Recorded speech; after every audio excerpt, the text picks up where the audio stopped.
Morning. Hope your week has been great. Good morning, freaking weekend. Good morning. Let's unpack this bizarre, sad story. Good morning. Come on out. Come on in, good morning. Don't forget to like and share and subscribe, guys, and turn on your notification bell. So when I come live, you're the first one to know that I'm around. Now, guys, we're all the way in British Columbia at this disturbing and troubling stabbing case, or this murder case rather. And I never heard anything of this in my life, but I guess this was placed in the law, so you cannot really try to fight the law at times when you don't have that much force behind you, right? Nevertheless, guys, when it comes to domestic abuse, we always say it's a no-no, yes? But nevertheless, we're here to talk about the story and talk about possible the engraved justice of the story. But nevertheless, like I said, freaking weekend, Saturday, we're free. And we're just here to unpack another disturbing, bizarre story. But you better know that it's a real story and it's happening now. So I'm going to read from the best of my ability. And then I have the audio for you guys. And then we're going to move from there in our content. So good morning and happy Saturday, like I said. Freaking weekend, we're free. So let's get into the content quick and fast. Man who murdered girlfriend gets reduced sentence partly due to his race. What is his race? Let's get into the man's race, all right? Let's get into the man's race. Let's get into the man's race. Let's get into the man's race for a second.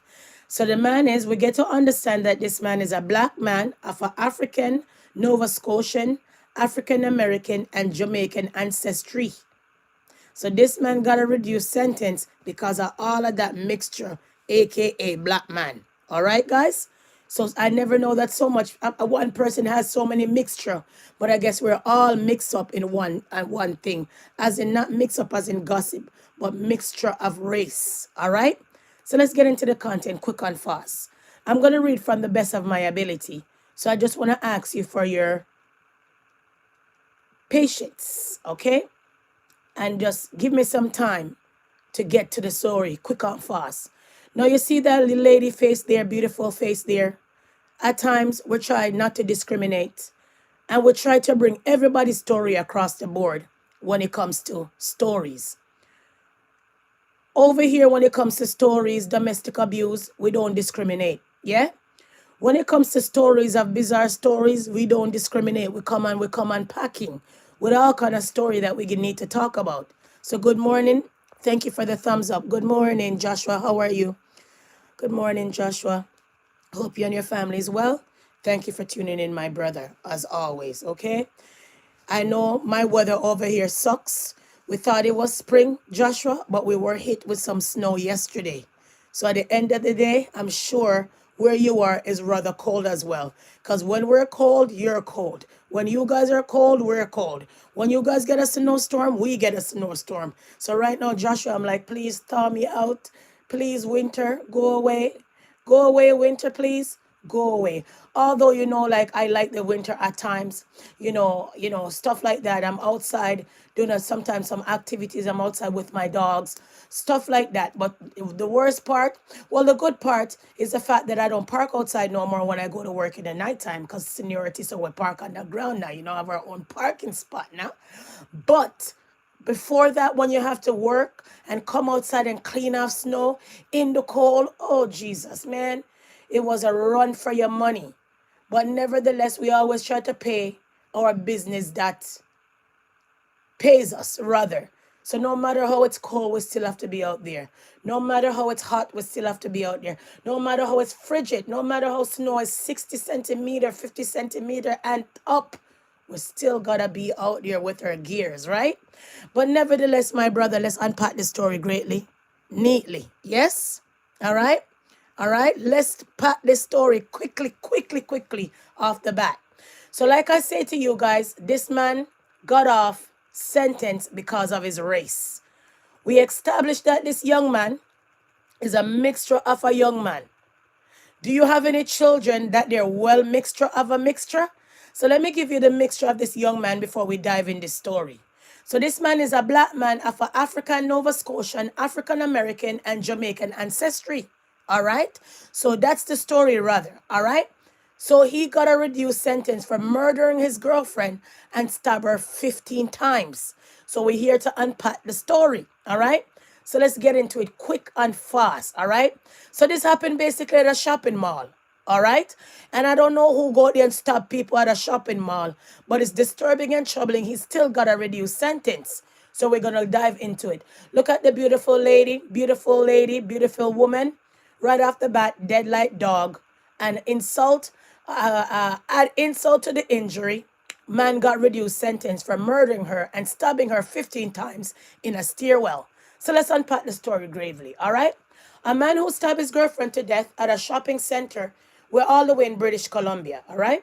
You know, every day we try to not stay at one place. We're all over the world unpacking the stories, all right?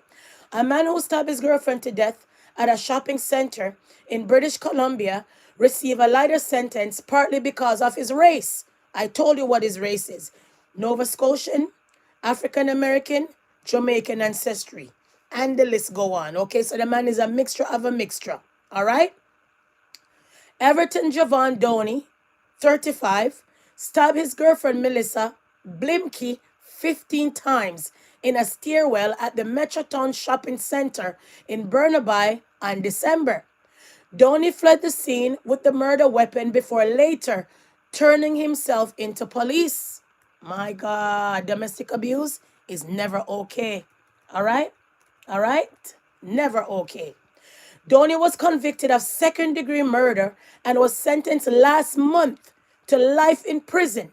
The Crown was seeking no chance for parole for at least 15 years, but the BC Supreme Court Associated Chief Justice Heather Holmes went with 12 years after reviewing Doney's impact of race and culture assessment. Yo, I tell you about the first world Canada. Don't play with it when it comes to don't play with it when it comes to your Charter of Rights. And don't play with it when all these years in the justice system been preying on black men and indigenous women and men. Now that this come boiled down in the case, reduce sentence of your color. Don't play with it. When I come next time, I am going to unpack the whole act of this act. Why a black man of that mixed race can have reduced sentence because of his race. You guys never heard that before. Only over here. You understand? Let's unpack. As I have indicated, Mrs. Doney has a substantial criminal record involving, Mr. Doney has a substantial criminal record involving violence and firearms. I recognize, however, that the aggravating effect of his criminal record is offset in part of the mitigating circumstances of his background. As detailed in the IRCA Holmes said in her February 13 decision. Similar in function to the Gladwell reports for the indigenous offenders, like I told you, the IRCA are designed, like I said, to help criminal justice system professional better understand the effects of poverty, marginalization, racism, and social exclusion on black and racialized offenders and their experience. Because as you guys know, the jail system and the criminal system at times are not fair to indigenous men and black men and indigenous women and black women. Don't forget. So let's unpack. According to the Department of Justice, IRC were developed by a Nova Scotia sociologists in 2014 are now increasingly used in Canadian courts. So because the sociology and Nova Scotian sociology brought this in the department and say, hey, you have to use fairness when it comes to black men and indigenous men and indigenous women and black women. So that's why now from 2014 it's been using in the Canadian courts. Once your race come up, once you're indigenous, once you're black, they will look and say, what could have caused why you're so barbaric? What could have happened? Does racism has a factor? Does your upbringing has a factor? Does poverty have a factor? And so on, etc. All right, guys, let's continue. The IRC in Downey's case, authored by University of Calgary social work professional Patrina Downey, described Downey as a black man of African, Nova Scotian, African American, and Jamaican ancestry. So you saw the man mix up, real mix up. However, it notes that he did not experience overt racism in his early life. A lot of black folks out here will shout, "Oh, when I was growing up, I never faced racism." We all face racism once you're damn black. Stop it now. He grew up in Toronto in a prominently black and racial diverse neighborhoods and attended racially diverse schools and felt that he did not experience overt racism according to Holmes' decision. Mr. Downey explained to Dr. Doheny that his experience living in communities which normalize racial diversity shaped his early sense of identity and belonging. In 2016, Downey moved to British Columbia where he felt adrift. Remember, British Columbia at times have lots of indigenous, and British Columbia at times has its problems, all right? Back in the days, moving to British Columbia, you could have got lots of jobs. Now, not so much, all right? Let's unpack. Here he found a much smaller black population, and the cultural norms among black community felt unfamiliar to him and contribute to feelings of disconnection. Like I said, British Columbia is not somewhere as a person of color would move to if you're used to the Toronto life, if you're used to the city busy life. Toronto life, busy, busy, busy. British Columbia is not that. All right? Let's continue. So that means that he felt disconnection, right? And isolation. He also experienced racism in ways. So here he is growing up in Toronto all his life, claimed that he never go through overt racism, but moved to British Columbia when there's small black population and now going through racism in his old age. When do you go through racism? When you're younger or when you're older or all the time? Leave it in the comment section when I'm done this live. Kiss my teeth literally and pass, okay? He had not previously encountered, but both in the community and in the institution setting Holmes' rights. While Downey had significant criminal record that includes serious offenses of violence, which predated his time in British Columbia. In Holmes' view, the IRCA submission made clear that the broader systematic, structural, and community factors related to Mr. Downey's experience as a black person have played a part of his life experience, bringing various types of trauma, like I told you guys, negative peer influences, and mental health challenges. Now, sir, imagine that. Downey experienced poverty, the absence of his father in his early years, domestic violence at home, and shootings in his neighborhood. Because like I said, boys from Toronto, bang, bang, gang, gang, gung, gung. You understand? The Justice Cities, the RCA in her judgment to refer to Downey, lasting sense of danger and mistrust. The lingering mental health effects stemming from previous incarcerations and the stress of being away from his community in Ontario. Remember, he likes the city, coming from city life to racist British Columbia. Seriously. All right? So my question is, when he came out of incarceration after so many incarceration, why didn't he not seek help for mental problem or mental wealth or mental health? I am not sure. So I guess all of that linger. All right? Let's continue. Holmes specifically cities the IRCA under circumstances, mitigating circumstances, writing that the submission demonstrate early exposure to violence, okay, chronic instability, poverty, systematic anti-black racism, and untreated mental health symptom, okay, like I said, that may be trauma related. So let me tell you this. One thing I hate is when black children are growing up and they're getting some problem, they start to point in the home. Oh, he comes from a single home, single mother, dad wasn't in the home, da da do do do, da da dee dee dee. Really? How many people raised in a single home and come on real good? How many people didn't grow up with their father and came out real good. So what is the factors most of the time why black men leave the home? Especially if mothers are in social housing. Remember the system set up for you and your partner not to collect a welfare check. But other race can sit there with their partner and collect a welfare check. Remember the system at times allegedly not set up for black families to strive. Allegedly. You heard it here. You hear all of these things that they're talking about. Systematic racism and all of these things. I'm not the one who's making up these things. So all of these factors, they claim say made this man violent. No father, domestic abuse in the home, grew up in Toronto in the gang and the gun community. Made him barbaric and savage, stabbing his girlfriend 15 times. Not only that, they claim he had mental issues and he never got help, failed to get help, falter of getting help.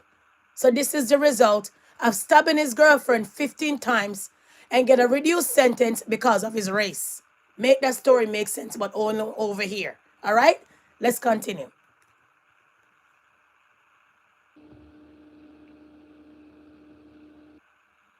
Other mitigating factors including Donnie's admission that he killed Blinky and his expression of remorse in a personal statement to the court. The devastating pain to Blinky's friend and family, however, still lingers. Well, obviously, insult to injury if you're going to reduce his sentence because of his color. The victims have suffered an almost unbearable loss that affects them all profoundly and for some in almost every aspect of their lives, Holmes wrote. The family members feel that the loss all the more deeply because they had no opportunity to say goodbye to Mrs. Blimke or to give her comfort in her final moments. They also feel betrayed by Mr. Downey, who they welcome in their home. You hear that? Who they welcome in their home. Every time you're a different color, they welcome you in their home. Oh, Father. He was your daughter's girlfriend, basically. He was your daughter's boyfriend. So whether you did want to welcome him or not, he was the lover, to be honest. Anyways, people, that was a long-ass, drawn-out story. Disturbing. Domestic abuse is never okay. All right? And when you and someone has an issue, it's best to walk away. Like the bizarre story now that we're seeing right now. One second, guys. One second.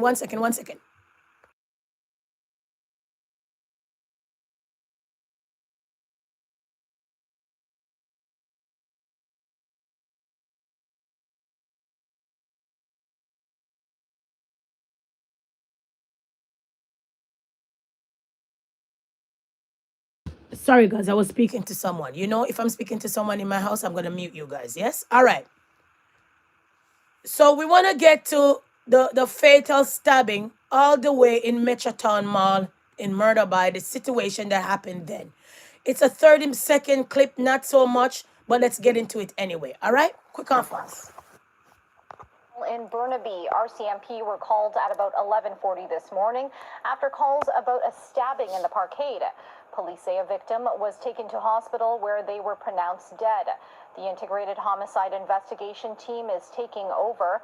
Officers are asking anyone who was in the Metrotown area between 11 and 1 p.m. Sunday to contact police if they saw anything suspicious. They're also asking for dash cam and surveillance video from the scene. Okay. So the story is very short, guys. Like the clip itself is very short. I don't know why the clip is so short, guys, but it's very, very short, huh? Very short, all right? Let's see if I could find this one. Let's find the other part. 2 minutes. I'm going to give you with this one. And then we're going to get into it, all right? You're watching Mirror 7 News. Stay informed, stay ahead for more news.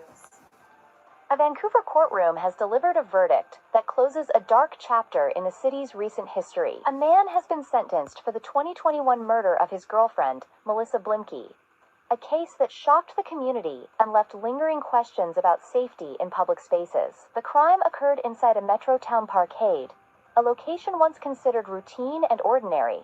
But that became the scene of a tragedy no one could have anticipated. Investigators from the Integrated Homicide Investigation Team worked meticulously for years to piece together what happened. Surveillance footage, witness testimonies, and forensic evidence all painted a chilling picture of the events that led to Blimke's death. The court heard how a relationship that appeared normal to outsiders had a darker, hidden side, and how those warning signs were tragically overlooked until it was too late. This sentencing brings legal closure, but it also raises wider concerns about the vulnerability of individuals in urban environments. Parkades, transit areas, and other public spaces are often assumed to be safe. Yet cases like this expose the need for better awareness and protective measures. Community members, friends, and family have expressed relief at the verdict, but the emotional scars remain, emphasizing that the consequences of violent crime extend far beyond the courtroom. Melissa Blimke's story is a reminder of the real, human cost behind crime statistics. It highlights the importance of supporting victims and their families, improving public safety infrastructure, and ensuring that justice systems respond effectively. While the legal process has concluded for the accused, the impact on the community continues, as citizens and local authorities reflect on how to prevent similar tragedies in the future. The sentencing also underscores the dedication of investigative teams who pursue justice despite challenging circumstances. For the public, it is a stark reminder of the unpredictability of violence and the importance of vigilance, support networks, and timely reporting of suspicious behavior. Stay with us for continuing updates on this case and other critical developments affecting communities everywhere. So now you got it. So the man got a reduced sentence because of his race, because of what he'd been through when he was younger, because of racism and the impact of society did to him. When you live in Toronto, especially in these social housing, it's a different ball game. If you're not careful, all of your loved ones around you end up dead. So when you live in that kind of place, grow up poor, they claim, move to British Columbia, go through all kind of racism, have mental trauma because being incarcerated all the time, don't work on your mental wealth or mental health, you will end up coming out here like a maniac and stab people to death. 15 times he stabbed this beautiful young girl. 15 times. 15 times in a shopping plaza. So if you could stab somebody like that in public 15 times, then what were you doing with her behind closed door? You're in a rage that much that you stab somebody 15 times. It's more like hate and rage. Because somebody harm you, you stab them one time and you run away. 15 times, just hammering in, going in. 15 times. Not one stab, not two stab, not three stab, not four stab and stop. Not walk away and go away and stop. Not ignoring your girlfriend and go away and find somebody new and stop.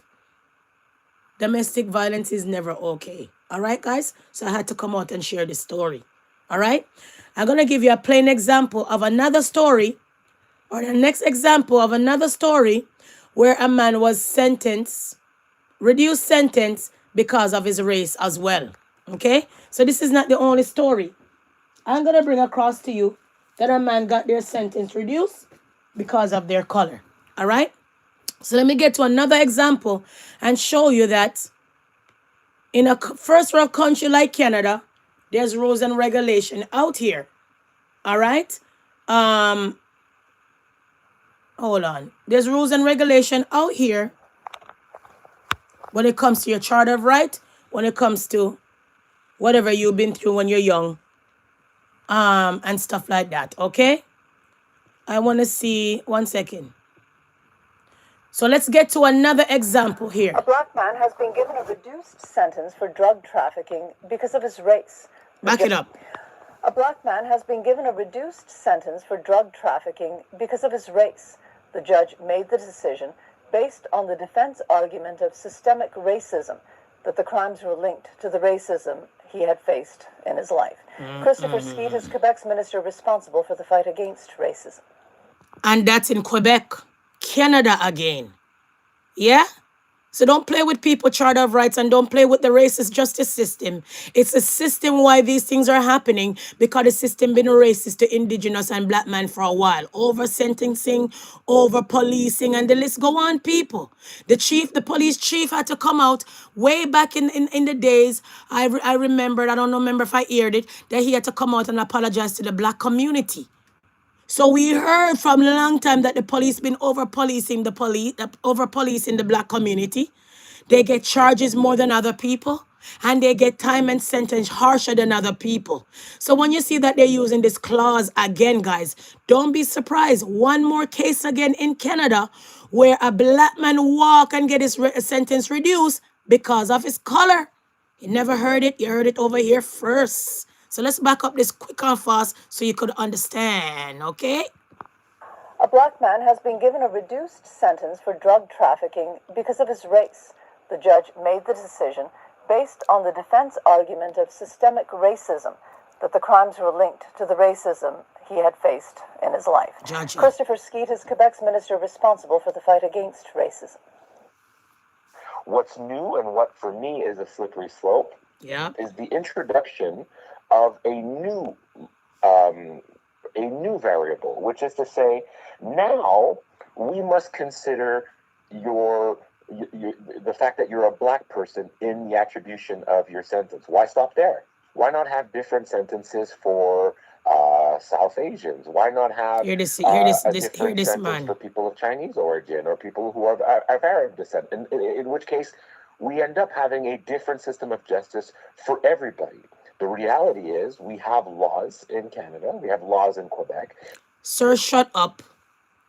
When it comes to Muslim people and stuff, they're out here again, and they're like first people more than the black folks nowadays days. Black people set this country. Work hard in this country. Canada and America was rich up on slavery.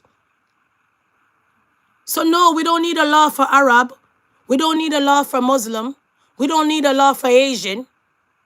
We need to keep it that the system over police and over sentence black men and indigenous men.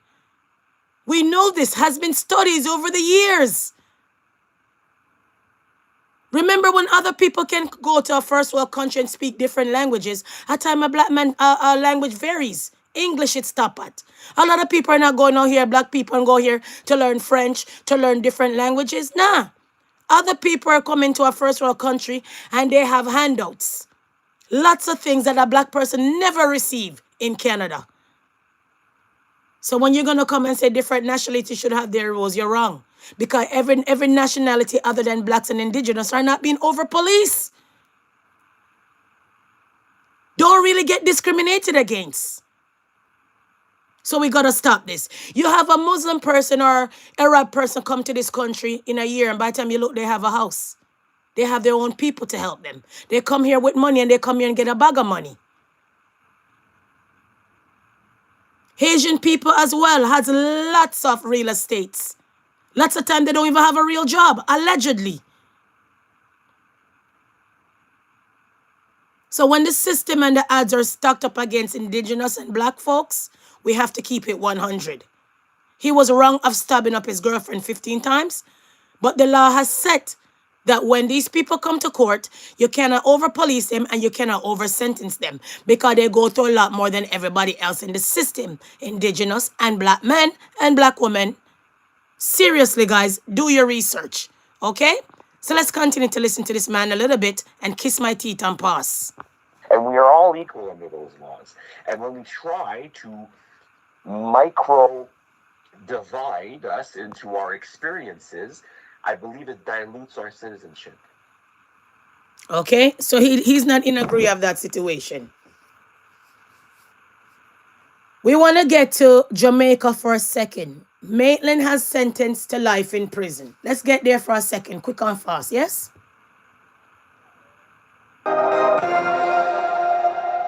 One second. Welcome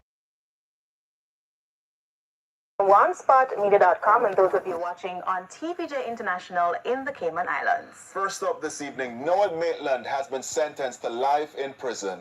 He will have to serve 32 years and 8 months in prison before being eligible for parole. The police constable learned his fate today during a sentencing hearing at the Supreme Court in downtown Kingston. The family of Donnelly Donaldson has welcomed the ruling and says they will now focus on trying to get closure after the murder of their loved one. Our reporter Dwayne Anderson was in court and filed this report. The family of Donnelly Donaldson came to court on Friday expecting justice. So when the defense team told the court that 17 years in prison was a reasonable time for Mr. Maitland, Donnelly Donaldson's mother, Sophia Lugg, was not pleased and made that known clearly with a loud hiss of her teeth. The prosecutors, on the other hand, anchored closer to 30 years in their submissions. And when Justice Leighton Pusey ruled, their legal calculations were closer. In the end, the former policeman was slapped with a life sentence. He will have to spend 32 years, 4 months in prison before being eligible for parole. A smartly dressed Maitland, wearing a freshly twisted hairstyle, simply stared ahead when the years were read out. Miss Lugg, on the other hand, cried openly after the ruling, and the skies in downtown Kingston opened up in seeming show of solidarity with the crying mother. I want to interject. You see, this matey business never work out. I'm going to interject. You guys know I got to have my own say. This matey business is never okay. And you see, baby father and baby mother, and you're the girlfriend, it's best that you stay out of it when you realize that baby mother is very obsessed. You know what's so disturbing and troubling for me with this story? Why I didn't really cover this story that much? Let me tell you. Donnelly mom came out. I'm going to, you know what? Let me finish up this and I'm going to give you my take and then we're going to move on. Quick and fast. Let's finish up this. She labeled the rain as showers of blessings. Words can't express what is going on inside here. All I can say, God is good. He is good. I am very, very satisfied with the sentence today that was handed down to Noel Maitland. The judge earlier explained that there were more aggravating factors in the case than mitigating points, meaning there were more things going against Mr. Maitland for why he could serve more time in prison. For instance, the judge reasoned Mr. Maitland was a police officer who should have known better than to break the law. Additionally, the judge reasoned Mr. Maitland was Donnelly Donaldson's boyfriend who inflicted intimate partner violence upon her, and the court must give a just sentence so that Jamaicans know such a crime will not be tolerated. The fact he also took steps to cover up the murder and also prevented the family from burying their loved one also added years. He is gone off to where he belongs. But what happened to my closure? What happened to Donna?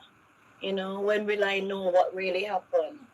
You know, so I'm a bit sad. I'm a bittersweet today because I still want to know what happened to my baby girl. I think. Anyways, we're not going to drag this out. So I'm going to give you my take on it real quick and then we're going to move on. Because it's a busy day for me. Look out for a couple of posts. I got a couple outings for the children today. You know, March break is up on us. So, you know, we can't keep the children in the household. You know, it's a fun time when it comes to the kids because I do kids rightfully.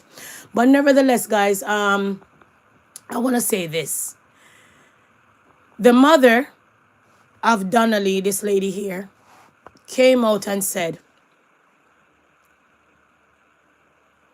she accompanied Donnelly to the police station to report a cousin of Donnelly.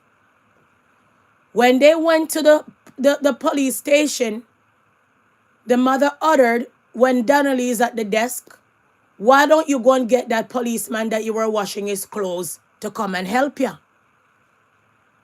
The lady at the front desk said, which police is that? And the mom or Donnelly mentioned Noel Maitland. Hear me out. The girl at the front says, which Noel Maitland?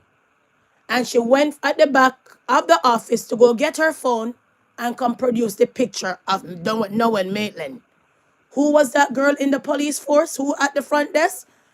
Noel Maitland, baby mother. Hear me out. So you see how trouble set up like rain? Imagine you go to the police station to report your own cousin. And when you go to the police station to report your own cousin, you stumble upon your boyfriend, baby mother, your matey. There was no red flag then?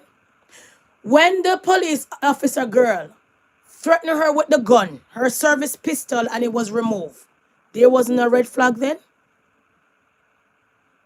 A lot of you women out here believe you can't carry on with some of these craziness out here and believe that you guys won't lose your life. When somebody come and put their service pistol on you and it has to be taken away, then you know that your life is at risk. When a girl can go behind the back in the police, knowing that she's supposed to be doing her job, and go get her regular phone to come and show the public the man who you're talking about, the woman is a crazy ass. Because here comes a citizen of Jamaica come to make a report. And here you are turning detective, gone at the back to get your personal cell phone to come show her man, your baby daddy. If I was in Donnelly's shoes that day, I will pick up my foot them in my hand that I don't have and leave that police boy. So ladies, when you guys see red flag on a relationship, exit. When you see that baby mother, nah leave, nah left, nah left, you leave, you go about your business. Because you will never win when it comes to baby mother and baby father. You will never win. Those two people have a bond until that child reach 18, 19, 20, and the list go on.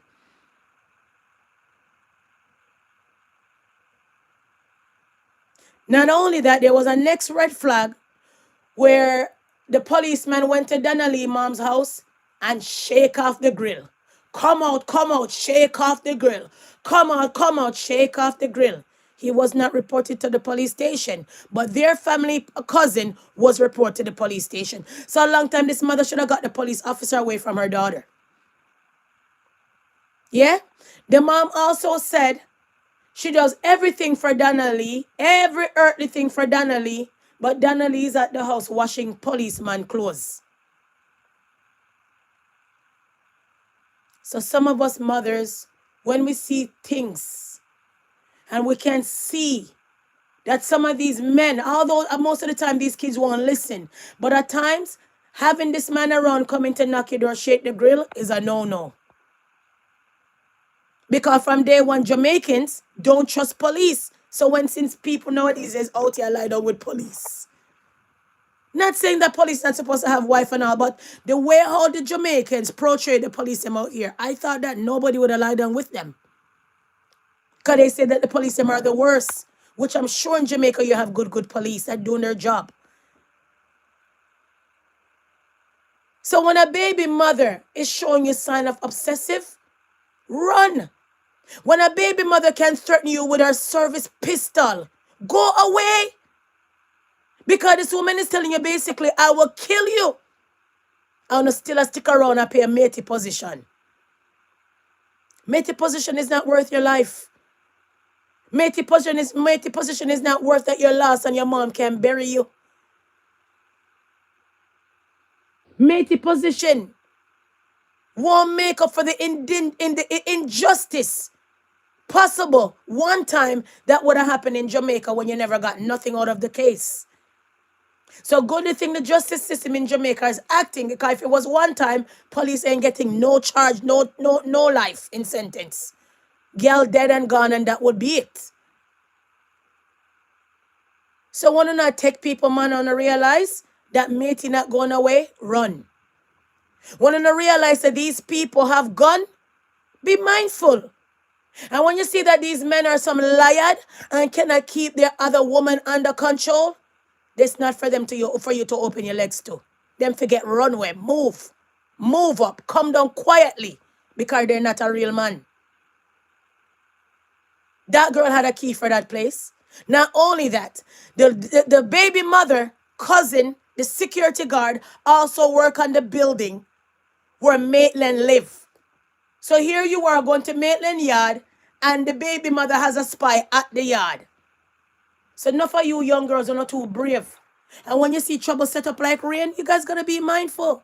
So that's why I never really covered this story. Because a lot of you young girls out here want to play a matey position, matey juke the best on the side. Nah, bruh. You end up out here dead, like dog. Enough of you guys out here still walking with that quota on the head. People, man, nice and comfortable. Nah, bruh. You will end up 6 feet under. So in this whole story, when it came to the Donnelly and the policeman and the baby mother, there was too much red flag for you to be running down behind policeman. There was too much red flag for me. Look how you're nice as a young girl. That boy should have get pushed to the side. Next. Because him and his baby mother was never ever done. In that same notion, guys, in the police station when Donnelly went to go report her cousin. Remember, I could bring that clip. It came from the mom's mouth. I'm not making this shit up. I could go and get that receipt because you know me full of receipts. Right? The mom also ordered that the police lady in the police station asked Donnelly if that's her slippers at the yard. No, you tell me no.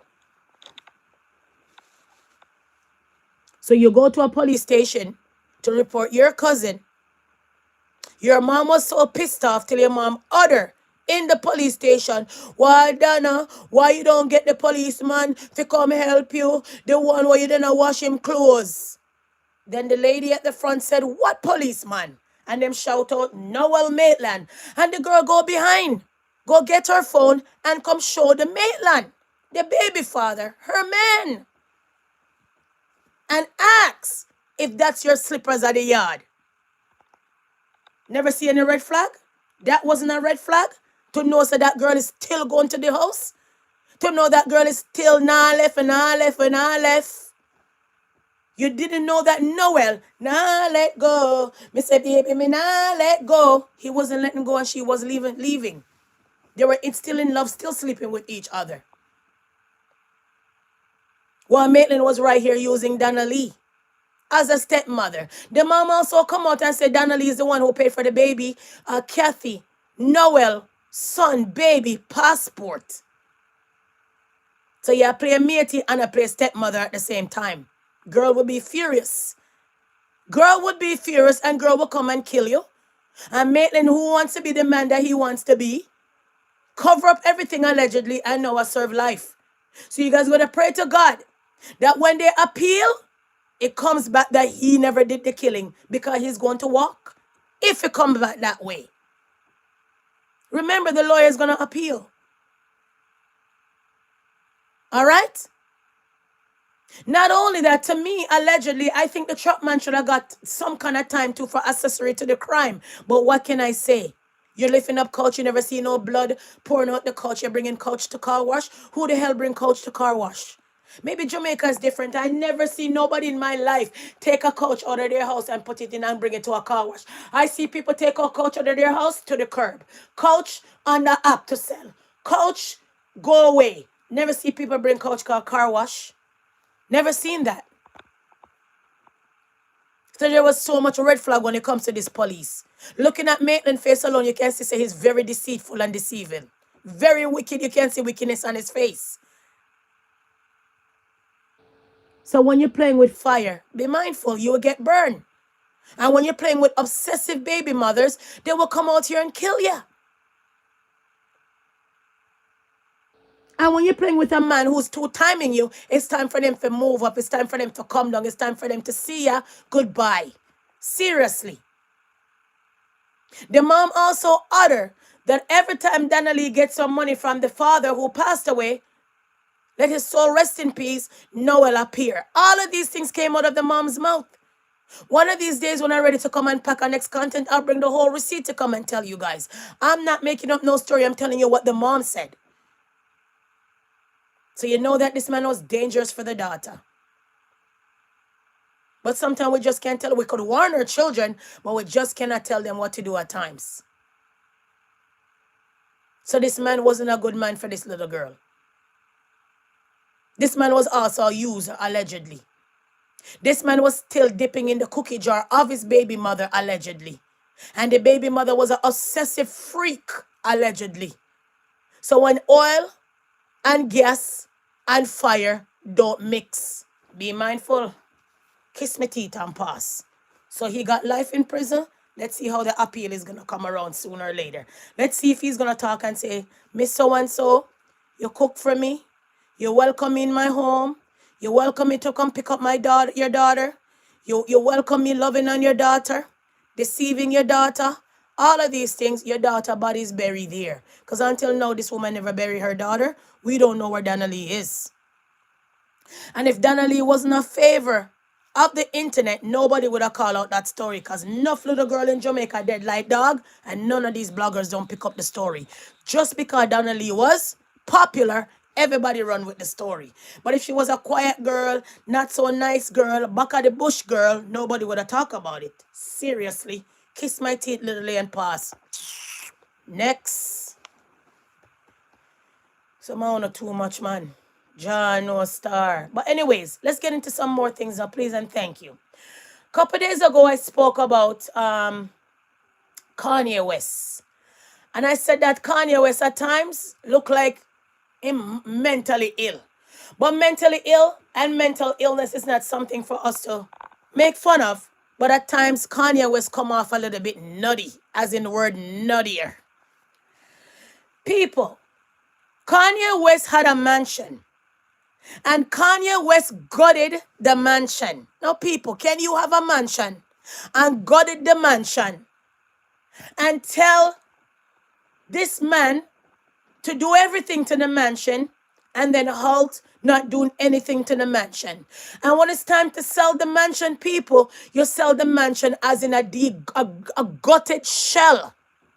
Take a big hit, because after he gutted that mansion, the renovation was not finished. So these musicians and these famous people have so much money to waste. Look how much poor people in America that freaking Kanye West could have go give the money to. Look how much.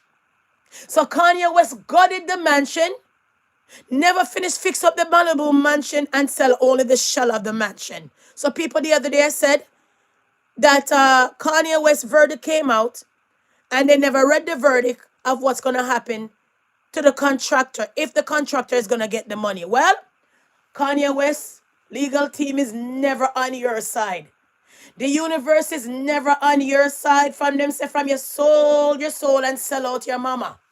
Nobody on your side, even not even God, allegedly. So right now, people, Kanye West is ordered to pay the contractor $140K. Let's unpack, please, and thank you.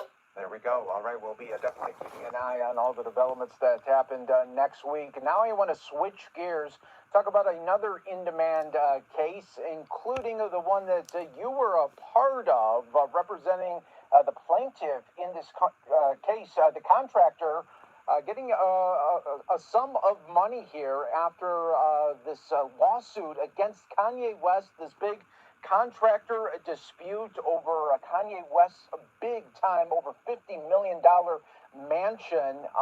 You represented the plaintiff here in this case, and with the reward of $140,000. My question is, after Kanye West is in so much trouble with Adidas and all of these people, not really getting any gig, they banish him after he came out and said all kind of things about the Jew. And the judge still say $140K? Where's he going to get all this money from when this boy not selling anything? Imagine that you're out here as a designer. Design all kind of shoes, all kind of things, and you made these people come buy you out. Kanye West has do partnership. Kanye West has do partnership. And when he was ready, they took every damn thing from you. They took everything from the man. And every day Kanye West out here talking about black and proud, black power. But you never see Kanye West with a black woman. I'm confused. Can you be black and proud and don't love your own? Can you be black and proud and don't like a sister? I'm not sure. Let's continue. Tell us a little bit about this one. That's the lawyer. In case, actually the first time Kanye West has ever shown up to court to testify. Obviously, he's been sued many times.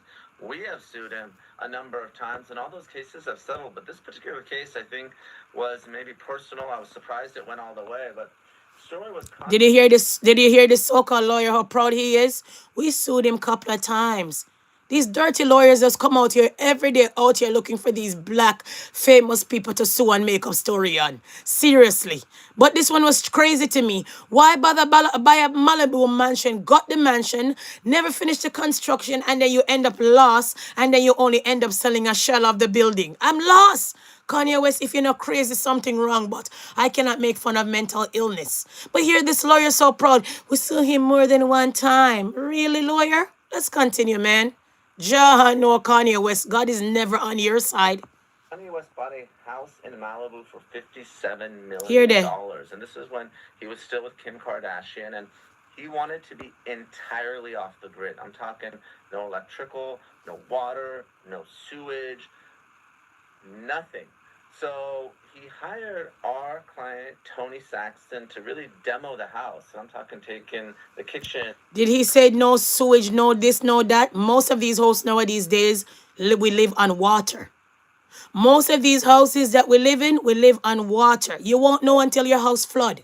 You won't know until you open one part where the sub pump is, and you find out, oh shit, we're drinking the same piss shit water, and we live on water. Our homes are on water. If you dig out your house right now and look at the bottom in the house, we're living on water, majority of these homes. So you never want any sewage and nothing of that. You wanted to live off the grid. And you pay so much money for the Malibu mansion, gutted it, and never renovated, and still have to pay the contractor 140 something. Oh, Kanye West, man, your money. Hey, Kanye West, give me some of the money that you have out here wasting, please. I need it. Oh. Bathroom, everything out. And ultimately, Tony got hurt on the job while he was taking the chimney down. And they were running gas generators in the house. And when our client complained, he was terminated. So, even though it was against Kanye West, now known as Ye, it was your typical sort of work-related injury, wrongful termination case, and it really went all the way to trial. It was fascinating. Ye showed up himself. He, at one point, seemingly fell asleep on the witness stand, but I'm glad the jurors sided with our client. It was a win, not as big as we wanted, but a win nonetheless, and really... 140K is not big enough, sir? You don't have nobody else to sue out here? You didn't, what do you mean? What do you mean? What do you mean? It's up to, I know it's up to the judge, Joshua, but 140K he already got. Could you imagine? Two big cases going on in that courtroom in downtown Los Angeles at the same time. Our case, and of course, the big social media case that a lot of people are following as well. That's actually happening right now. Those jurors are... My favorite ice cream, Joshua, is black cherry. Black cherry. But when I eat it, my stomach will bother me because, I'm lactose. I can't really bother with the milk that much. So most of the time, I'm eating gelato. I like gelato, the strawberry one, because at times I cannot deal with the cream when it comes to the ice cream. Remember, I cannot play around with too much milk, right? Liberating. Yeah, so much happening. So Kanye West now, guys, have to cough up 140K. Oh, my. And the lawyer said he wanted more. My God, we serve. But nevertheless, from there, guys, I think that's all I got to tell you guys, seriously. I don't think I have anything. Oh, vanilla ice cream is your favorite? Oh, okay. Yeah, vanilla ice cream could go with all kind of things, to be honest. Really and truly, right? I get to, hold on. I was going to speak about something else. All right. So you guys remember how Jamaica had to send back the Cuban nurses and stuff like that? And everybody is up in an arm when it comes to the Cuban nurses and stuff like that. Let me see if I could find it. Maybe it's in my phone. Give me a second. Give me a second, guys. Let's see if I could find it. If I can't find it, I'm just going to literally kiss my teeth and pause. Let me see if I can. Okay, right here. So you guys know how the Cubans are gone because of Donald Trump. Because this man, Andrew Holness, they claim, is afraid to lose his visa. So he bowed down to Donald Trump and eliminate the Cuban the nurses and all of that. My thing is, Jamaica, it has too much people in Jamaica for other people have to be coming from a different country to be nurses. If all of these women in Jamaica get up themselves, forget about sexiness and tight shorts and all of these things that they portray out here, and get up and go get an education, or anybody who has so much money to put some of these women through school and nurses, you want to have to go and get other nurses out there to come and work because you have your own people in the country to work, right? There's international people that come to my country every day to work. But most of the time, these people are recruiting people who's nurse in the country to work. So I don't get it. Black folks, we need to get into many professions. Professions. We need to get up here and get a career. We're tired to see black women out here every day. Them a sell sexiness. And the amount of these money that these girls go out there to go do breast and body, they could have sent themselves to school. It's just real talk, people. So I don't think Jamaica really needed all of these Cuban people to come there to do all of this work when so many black folks in Jamaica could have really get up and say, let me go to school and be a nurse. Maybe I'm crazy, I don't know. I'm not crazy as in mentally, but maybe my thinking of a way. It's right. I just feel like so much people in Jamaica taking over Jamaica. Jamaica is not even a black country as that, because you have the Chinese people them out there that run the businesses. You have the Indian people them out there what hold up the grocery store. You have the white folks nowadays that are buying up all the beach frontage, the hotel. So when Jamaica going to be black again? I'm just asking. I'm just asking, folks. So right now, Jamaican people are going to be the refugees of their own country. Like how the indigenous was the refugee of Canada and America when they wipe out their whole population. That's what's going to happen to Jamaica if when you think about it.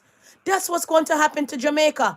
But nevertheless, since Andrew Holness bowed down to the master, let's get to Barbados for a second. And the Barbados government is saying basically she don't give a shit if you take away her visa. Let's get there. All right? Let's get there. Jamaica, watch this. This matter with the Cubans and the nurses should tell us everything that we need to know. Exactly. Barbados does not currently have Cuban medical staff. See? Or Cuban nurses. Told you. But I will be the first to go to the line and to tell you that. You know why they don't have it? Because they have their own nurses on the ground working, like I told you guys. Why Jamaica can't do that? Why Jamaica can't do that? You see what I just say? So when you see me talking, I'm not talking shit. Barbados have their own Barbados women over there working. Barbados women, them have some kind of career out here. So Jamaica could do the same. All of these girls who out here do a body and do a breast, them could have used the money and go to nursing school. That also can help them to go to a first world country and practice just a little bit more training. So if Jamaica really want nurses, the government should start to send some of those women to school. Pick up some of those women and put them in some of these bridge programs. Back in the days, there was a school in my country used to give away policing, nursing, PSW, healthcare aid, all of those things for free. Back in the days. Especially if you were a pregnant mom and you're home for a while, they gave you credit to that program. So let's unpack what the Barbados lady officer, the big bad lady, and she now bow. And she's not here to go. She don't even care if she lose her visa. Let's unpack. We could not get through the pandemic without the Cuban nurses and the Cuban doctors. I will also be the first to tell you that we paid them the same thing that we pay Bajans. And that the notion, as was peddled not just by this government in the US, but the previous government, that we were involved in human trafficking by engaging with the Cuban nurses was fully repudiated and rejected by us. See there? Now, I don't believe that we have to shout across the seas, but I am prepared, like others in this region, that if we cannot reach a sensible agreement on this matter, then if the cost of it is the loss of my visa to the US, then so be it. Ja, no, a round of applause. Bo, bo, bo, bo, bo, bo, bo, bo, bo, bo, bo. Seriously. And I have said over and over that principles only mean something when it is inconvenient to stand by it. Seriously. Now, we don't have to shout. Nope. But we can be resolute. Yeah, man. And I therefore look forward to standing with my CARICOM brothers. I wish I could say brothers and sisters, But brothers, Jamaica, watch this this. matter All right? with the Cuban. So that woman stand up for her right and stand up for the country. And say she don't give a shit if she lost her visa. Can Andrew Holness say the same thing? I doubt it. I doubt it. You understand? So we have to give her a round of applause. Seriously. We have to give her a round of applause, people, because when you hear a woman like this stand up out here like this, stand up out here like this, you have to be like, Mama Mia, Mama. Round of applause, people. We have to give her a round of applause.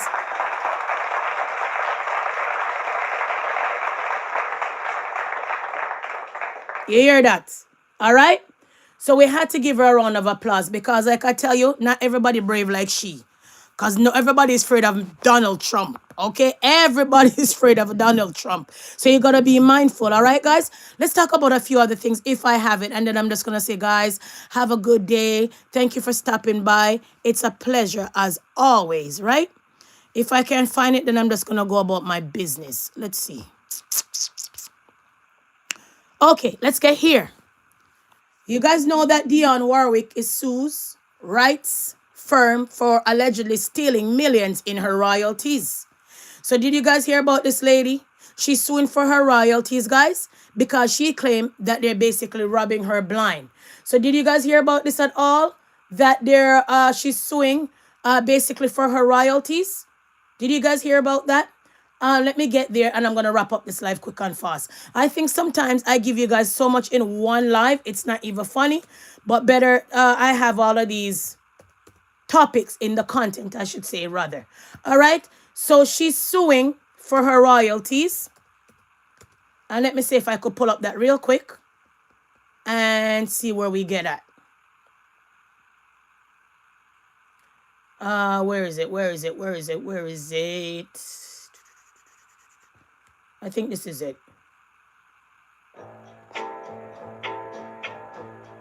My bad. Sorry, not that. Sorry, not that. Music legend Dionne Warwick is facing a new lawsuit tied to her music royalties, and it's already sparking conversation across the industry.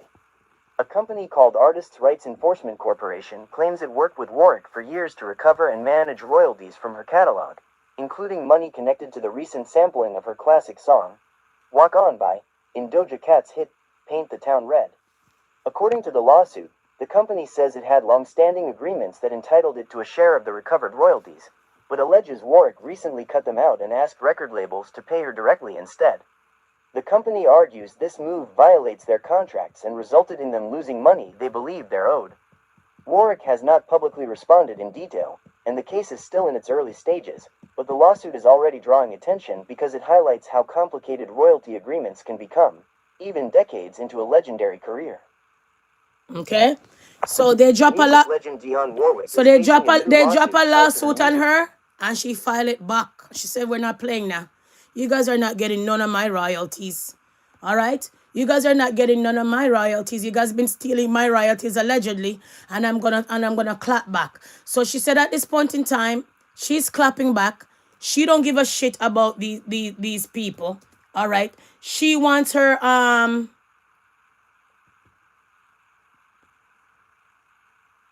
Remember in the past she came out and said that Beyonce wasn't an icon. You wanna go all the way back? After that, that lady had After that, that lady had situation issues when it came to everything else. Because in the past, she said that Beyonce wasn't an icon. I don't know if you guys heard about it in the past. I'm trying to find it, but maybe I should just kiss my teeth and pass. 1 second. Let's see.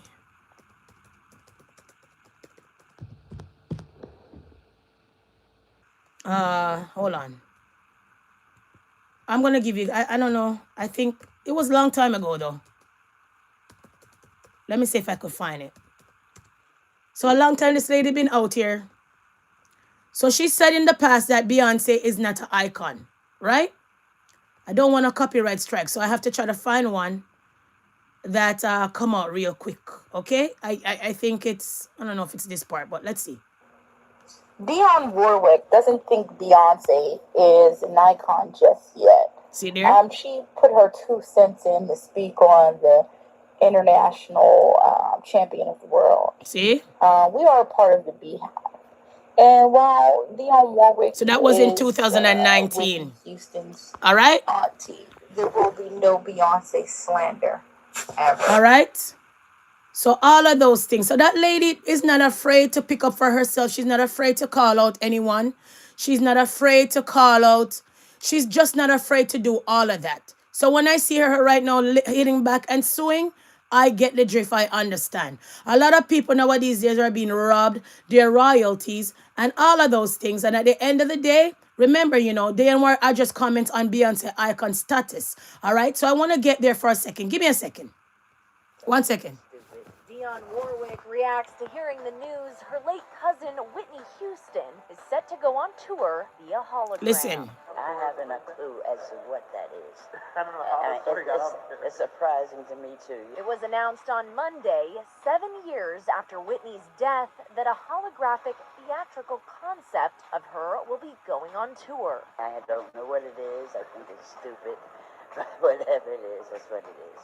Dionne also addressed her recent interview with Essence magazine, where she questioned Beyonce's status as an icon. See? She told the publication that although she admires Queen Bee, she is doubtful as to whether or not her career will reach the level of success that musicians like Frank Sinatra and Patti LaBelle have. Everything that who I consider icons in the industry, they've worked very hard, and they have garnered the support of people who have supported them over the years. And there's 1 or 2 or 10 or 12 or 20 years. I'm talking about 50, 60, 70, 80 years. People who have really earned that status. E.T. was with the all right. 78-year-old. So that's from long time she's been busting shots.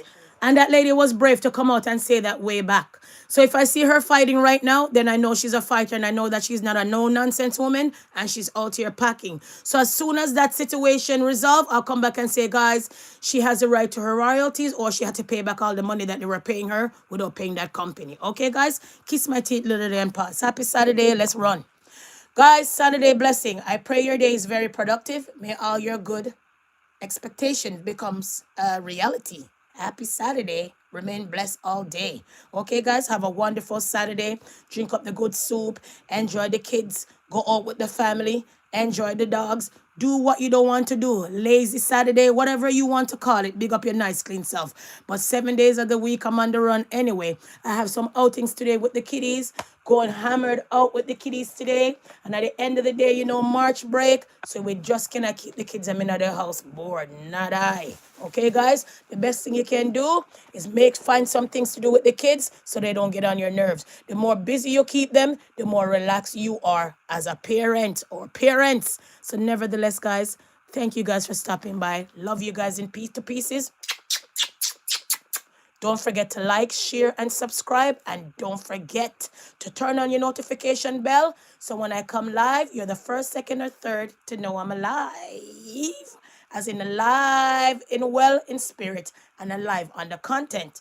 Peace and love till we meet again with a content or two.